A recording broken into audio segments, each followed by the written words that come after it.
शांतिपुर नाम का एक गांव था, जहाँ पर देव शर्मा नाम का एक ब्राह्मण अपनी पत्नी सुमित्रा के साथ रहता था। उनके घर एक पुत्र का जन्म हुआ। उसी दिन उनके घर में रहने वाली नेवली ने भी एक नेवले को जन्म दिया। देव शर्मा की पत्नी सुमित्रा दयालु स्वभाव की थी, इसलिए उसने नेवले के बच्चे को भी अपने पुत्र के समान प्यार और स्नेह से पाला। नेवला और बच्चा हमेशा साथ खेलते और दोनों में गहरी मित्रता थी। किंतु सुमित्रा के मन में एक शंका हमेशा बनी रहती थी कि नेवला पशु होने के कारण मूर्खतावश कभी उसके पुत्र को नुकसान न पहुंचा दे। वह अक्सर इसे लेकर चिंतित रहती थी। एक दिन सुमित्रा ने अपने पुत्र को सुलाया और पास के तालाब से पानी लाने के लिए जा रही थी। जाते समय उसने अपने पति देव शर्मा से कहा, स्वामी, आप यही ठहर कर बच्चे की देखभाल करें और विशेष रूप से नेवले से सावधान रहें। पत्नी के जाने के बाद देव शर्मा ने सोचा कि नेवले और बच्चे के बीच गहरी मित्रता है, इसलिए नेवला बच्चे को कोई हानि नहीं पहुंचाएगा। ये सोचकर वह भिक्षा के लिए निकल पड़ा। उसी समय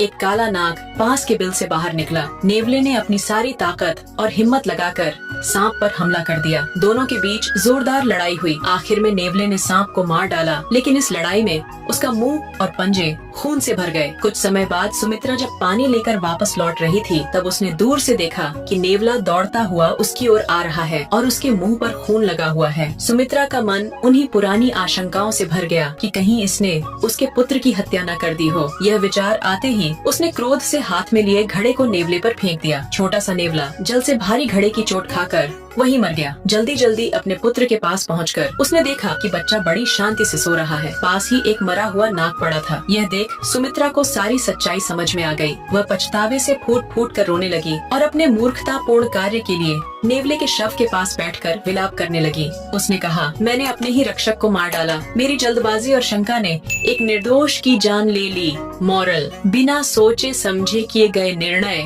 जीवन में दुख और पश्चाताप ही लाते हैं।